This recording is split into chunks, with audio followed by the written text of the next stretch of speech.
પ્રકરણ 3 ભારતમાં રાષ્ટ્રવાદ. રાષ્ટ્રવાદ ઉત્પન્ન કરતા પરિબળો. સારાંશ.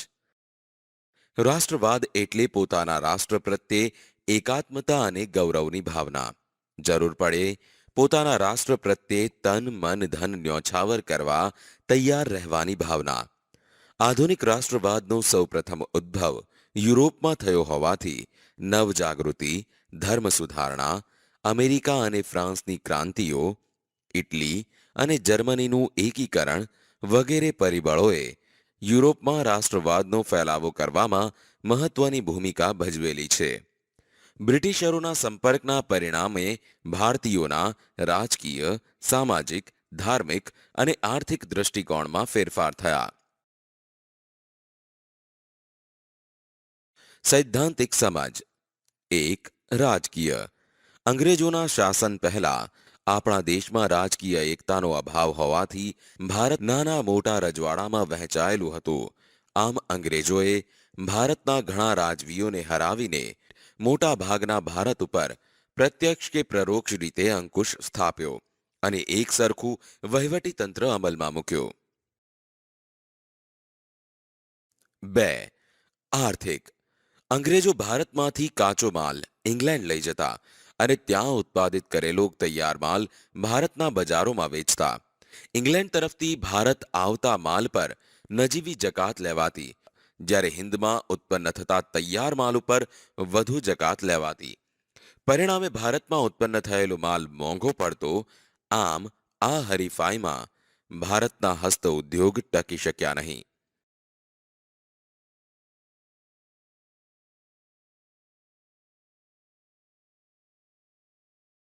3. વાહન અને સંદેશા વ્યવહાર. ભારતમાં રેલવે, તાર, ટપાલ, જમીન તથા જળ વ્યવહારના માર્ગો લશ્કરી, આર્થિક તથા રાજકીય કારણોસર વિકસાવવામાં આવ્યા હતા. છતાંય તેનાથી દેશના લોકોને લાભ થયો. તેમના સંપર્કો વધવાથી જ્ઞાતિ, કોમ અને પ્રદેશના ભેદભાવો ઓછા થયા. રાષ્ટ્રીય નેતાઓ તેમના વિચારો તથા યોજનાઓ પ્રજાના તમામ વર્ગોમાં ફેલાવી શક્યા. પ્રાદેશિક કક્ષાને બદલે રાષ્ટ્રીય કક્ષાની નેતાગીરી ઊભી થઈ.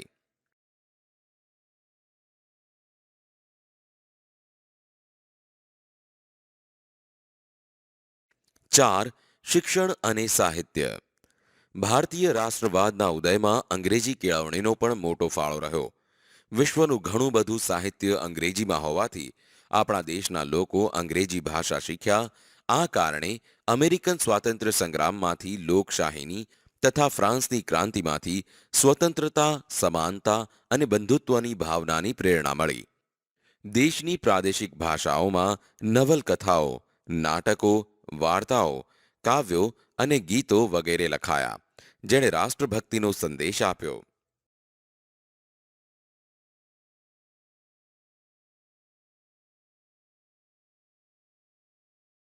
5. વર્તમાનપત્રો.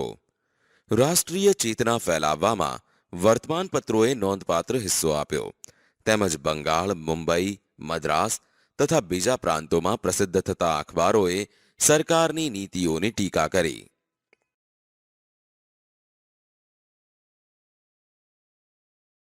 6. ભારતનો ભવ્ય વારસો. પાશ્ચાત્ય પુરાતત્વવિદ એટલે કે એલેક્ઝાન્ડર કનિંગહામ તથા તેના મદદનીશોએ ભારતના અનેક પ્રાચીન સ્થળોએ ખોદકામ કર્યા. ભગવાનલાલ ઇન્દ્રજી જેવા ભારતીય પુરાતત્વવિદોએ પણ અનેક પુરાણા અવશેષો શોધી ભારતીયોને દેશની સંસ્કૃતિની ભવ્યતાનો ખ્યાલ આપ્યો. હિન્દી રાષ્ટ્રીય મહાસભાની સ્થાપના. સારાંશ. હિન્દી રાષ્ટ્રીય મહાસભાની સ્થાપનામાં જુદા જુદા પરિબળો તથા કેટલીક પ્રાદેશિક સંસ્થાઓ જેમ કે Bengal British Indian Society, Kolkata, Madras Native Sabha, Chennai Indian Association, Kolkata, Bombay Association, Mumbai, Sarvajanik Sabha, Pune વગેરેનો પણ ફાળો હતો.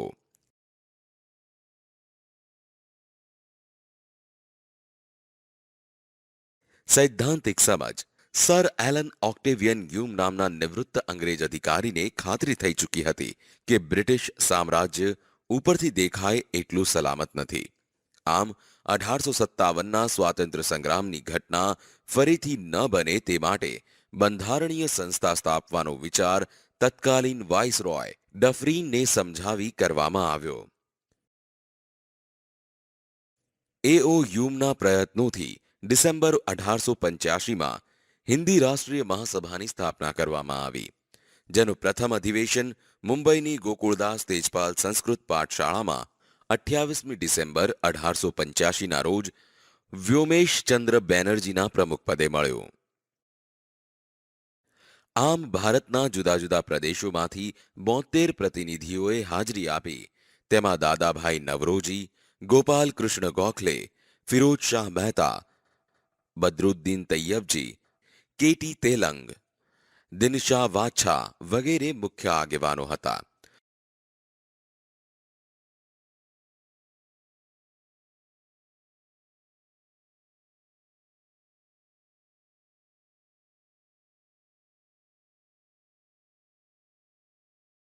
બીજું અધિવેશન 1886માં દાદાભાઈ નવરોજીના પ્રમુખપદે મળ્યો, જેની સભ્ય સંખ્યા 432 હતી.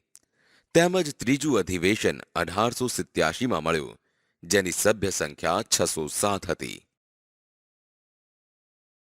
મહાસભાની પ્રથમ તબક્કાની કામગીરી 1885થી 1905.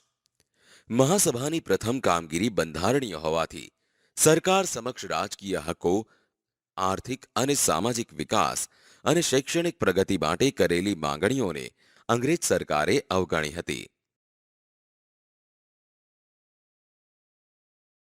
સરકારી નોકરીઓમાં હિન્દીઓને વધારે પ્રમાણમાં લેવા, લશ્કરી અને મુલકી ખાતાઓમાં થતો ખર્ચ ઘટાડવો, ખેડૂતોને દેવામાં રાહત આપવી, ગૃહ ઉદ્યોગને સજીવન કરવા વગેરે માંગણીઓ કરવામાં આવતી. મહાસભા દ્વારા કેન્દ્રીય તેમજ પ્રાંતિક ધારાગૃહોને વિસ્તાર કરીને તેમાં 50% સભ્યો ચૂંટાયેલા રાખવા તથા કારોબારીને શક્ય તેટલી હદે ધારાસભાને જવાબદાર બનાવવી તેમજ વ્યક્તિ સ્વાતંત્ર્ય તથા વાણી સ્વાતંત્ર્ય આપતા કાયદાઓ પસાર કર્યા હતા. અંગ્રેજોની બદલાતી વૃત્તિઓ. સારાંશ. હિન્દી રાષ્ટ્રીય મહાસભાની સ્થાપનાની શરૂઆતમાં અંગ્રેજ શાસકો તેના પ્રત્યે સહાનુભૂતિ ધરાવતા હતા, પરંતુ થોડા જ સમયમાં તેઓ વિરોધી બન્યા. ગવર્નર જનરલ કર્ઝને રાષ્ટ્રીયતા વિરોધી કેટલાક પગલાં ભરી ભાગલા પાડો અને રાજકરોની નીતિ અપનાવીને બંગાળનું ઈસવીસન 1905માં વાઇસરોય કર્ઝને વિભાજન કર્યું. તેમાં બિહાર અને ઓરિસ્સાના કેટલાક પ્રદેશોનો સમાવેશ થતો હતો, જેની વસ્તી 7,80,00,000થી વધુ હતી.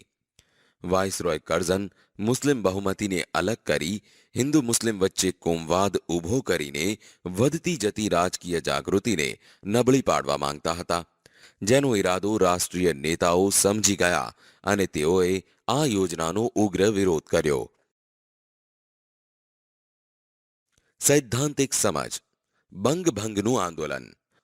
બંગાળની એકતાને તોડનારા આ ભાગલાનો વિરોધ કરવા આ આંદોલનમાં બંકિમચંદ્ર ચટ્ટોપાધ્યાયની આનંદ મઠ નવલકથાનું વંદે માતરમ ગીતને લડાઈનો નારો બનાવવામાં આવ્યો અને જે દિવસે ભાગલાનો અમલ શરૂ થયો તે દિવસ બંગાળમાં શોક દિન તરીકે ઉજવવામાં આવ્યો.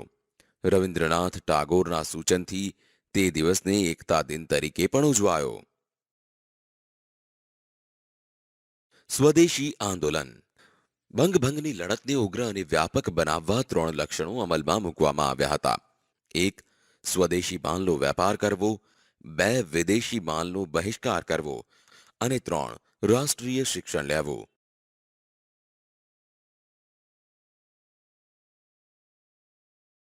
આ ઉદ્દેશોને હાંસલ કરવા બંગાળના લોકોએ એક લડત સમિતિની રચના કરી, જેમાં સુરેન્દ્રનાથ બેનર્જી, બિપિનચંદ્ર પાલ અને અરવિંદ ઘોષ જેવા કોંગ્રેસના આગળ પડતા નેતા હતા. વર્તમાન પત્રોના લખાણો, સરઘસો, જાહેર સભાઓ અને લોકગીતો દ્વારા સ્વદેશીનો પ્રચાર કરવામાં આવ્યો. પરિણામે ઇંગ્લેન્ડથી આયાત થતા કાપડ, મીઠું, ખાંડ, બૂટ, તમાકુ વગેરેની આયાતો ઘટી. માં બનેલા કાપડ અને અન્ય ચીજ વસ્તુઓનું વેચાણ વધ્યું.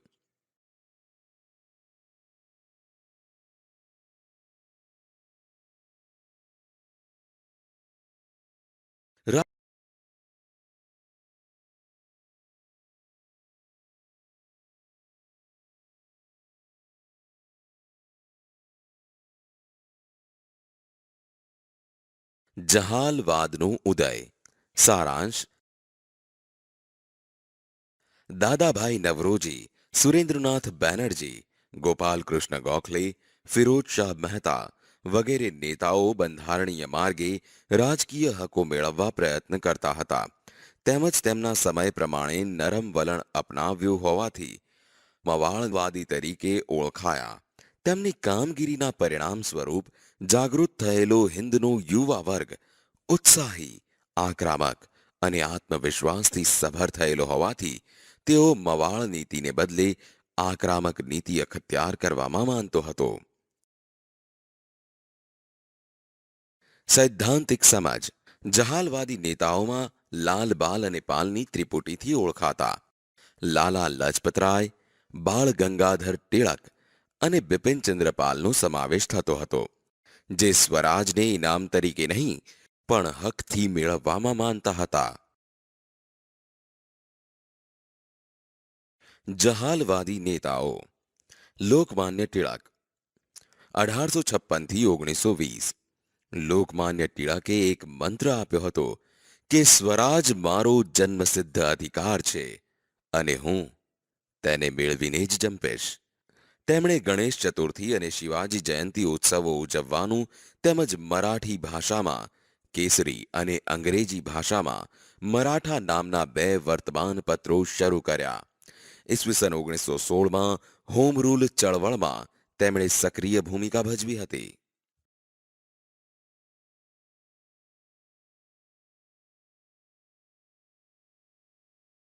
લાલા લજપતરાય 1856 થી 1928. લાલા લજપતરાય શેરે પંજાબ તરીકે જાણીતા બન્યા હતા.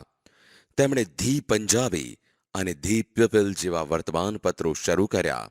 તેમજ ઈસવીસન 1928માં તેમણે સાયમન કમિશનનો વિરોધ કર્યો, જેમાં પોલીસની લાઠીઓના પ્રહાર દરમિયાન તેમણે કહ્યું હતું કે મારા પર કરેલા લાઠીના એક એક પ્રહાર બ્રિટિશ સામ્રાજ્યના કફનની ખાઈ બની રહેશે.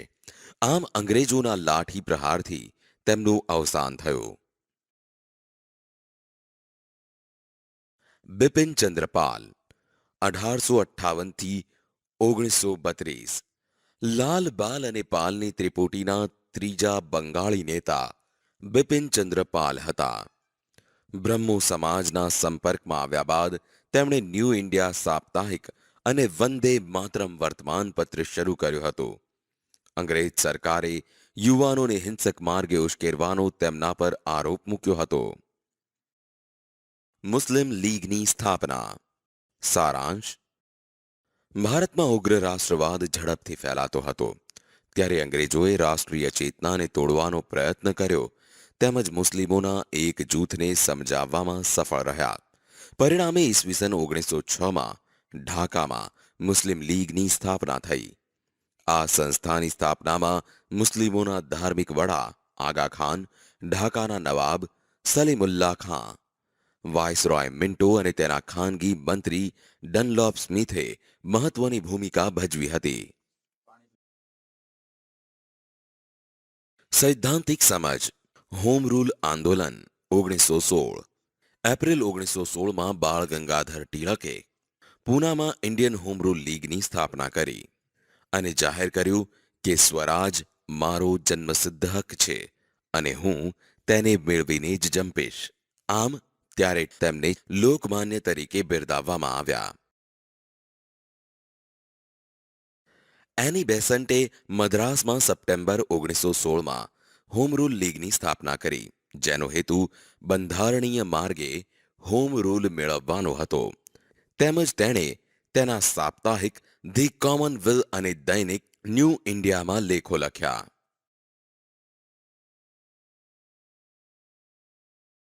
એની બેસન્ટે બ્રિટિશ સરકારને હિન્દને જવાબદાર રાજ્યતંત્ર અને ગૃહ સ્વરાજ વહેલી તકે આપવાનો અનુરોધ કર્યો, જેમાં કોંગ્રેસ અને મુસ્લિમ લીગે હોમ રૂલ આંદોલનને ટેકો આપ્યો, જેને કારણે મદ્રાસ સરકારે તેની ધરપકડ કરી અને ઉટાકામંડમાં નજરકેદ રાખ્યા.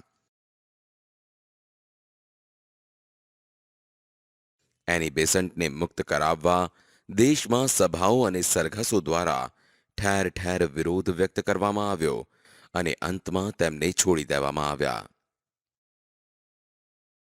તેમને ડિસેમ્બર 1917માં કોલકાતા મુકામે ભરાયેલા કોંગ્રેસના અધિવેશનમાં સૌ પ્રથમ મહિલા પ્રમુખ તરીકે પસંદ કરવામાં આવ્યા હતા. લખનૌ કરાર. ઈસવીસન 1915માં કોંગ્રેસ અને મુસ્લિમ લીગે એક સાથે મુંબઈમાં અધિવેશન ભર્યું. એક વર્ષ પછી કોંગ્રેસ અને મુસ્લિમ લીગે તેમના વાર્ષિક અધિવેશન એક સાથે લખનૌમાં રાખ્યા, જેમાં લોકમાન્ય ટિળકે હાજરી આપી.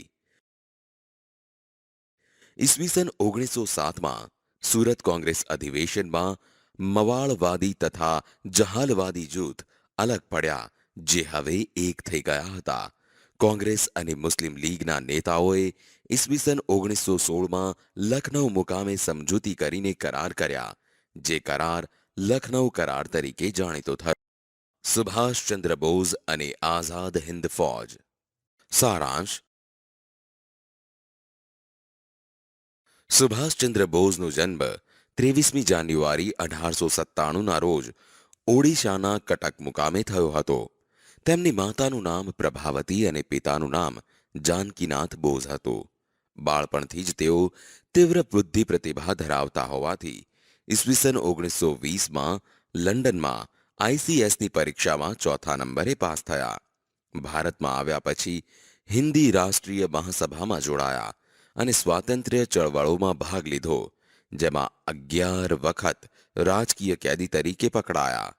ત્યારબાદ ઈસવીસન 1938માં હરિપુરા કોંગ્રેસ અધિવેશનમાં સુભાષચંદ્ર બોઝ કોંગ્રેસના પ્રમુખ બન્યા, તેમજ ઈસવીસન 1939માં ત્રિપુરામાં મળેલા કોંગ્રેસ અધિવેશનમાં બીજી વાર પ્રમુખ બન્યા, પરંતુ કેટલાક મતભેદોને કારણે તેમણે પ્રમુખ પદેથી રાજીનામું આપ્યું.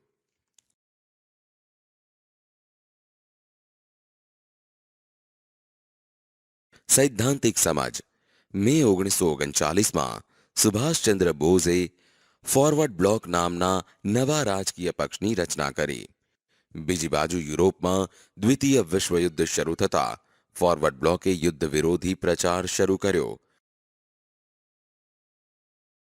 સુભાષચંદ્ર અને તેમના સાથીઓને સરકારે જેલમાં પૂર્યા, જેથી સુભાષચંદ્ર બોઝ ઉપવાસ પર ઉતર્યા, પરંતુ તેમની તબિયત લથડતા સરકારે જેલમાંથી મુક્ત કર્યા અને તેમના જ મકાનમાં નજરકેદ રાખ્યા.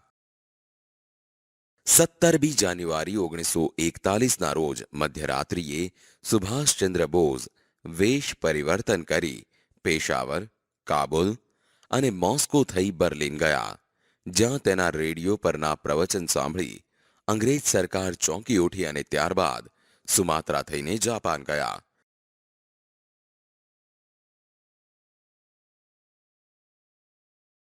જર્મની તથા જાપાન અંગ્રેજોના દુશ્મન દેશો હોવાથી આ સંજોગોનો લાભ લઈ સુભાષચંદ્ર બોઝે જર્મનીના વડા હિટલર તથા જાપાનના વડાપ્રધાન ટોજો સાથે પણ વાતચીત ચલાવેલી હતી. આઝાદ હિંદ ફૌજના સુકાની પદે. બ્રિટિશ લશ્કરના ભારતીય અમલદાર કેપ્ટન મોહન સિંઘે જાપાનને શરણે ગયેલા ભારતીય સૈનિકોમાંથી આઝાદ હિંદ ફૌજની રચના કરી, પરંતુ જાપાન સરકાર તથા રાસબિહારી બોઝ વચ્ચે મતભેદ થતા તેમણે રાજીનામું આપવાની ફરજ પડી.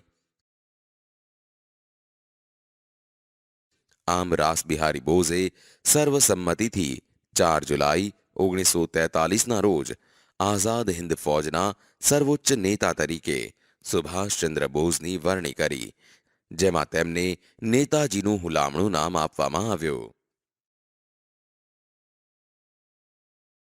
નેતાજીએ ફૌજને ચલો દિલ્હીનું સૂત્ર આપ્યો, તેમજ ભારતને જય હિંદનો મંત્ર આપ્યો.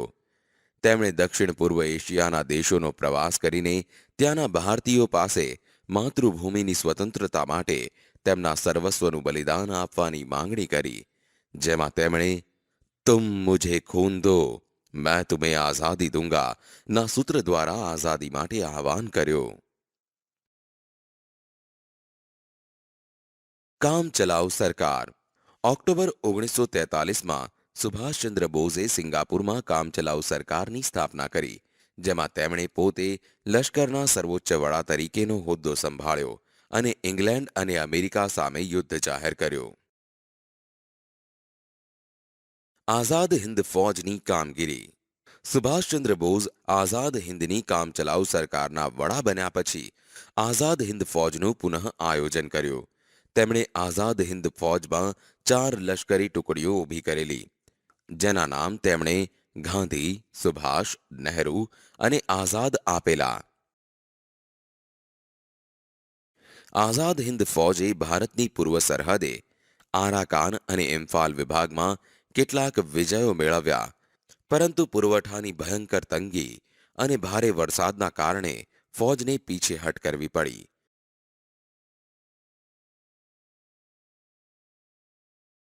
જાપાન ઉપર અમેરિકા દ્વારા અણુબોમ્બ ફેંકાતા યુદ્ધની પરિસ્થિતિ બદલાઈ અને હિંદ ફૌજનું અસ્તિત્વ નાશ પામ્યું, જેમાં 4000 સૈનિકોની ખુવારી થઈ અને 25,000 સૈનિકો કેદ પકડાયા. નેતાજીની પ્રતિજ્ઞા હતી કે હું ગુલામ હિન્દુસ્તાનમાં પગ મૂકીશ નહીં. તેથી તેઓ રંગૂન અને બેંકોક છોડીને વિમાન માર્ગે આગળ વધ્યા.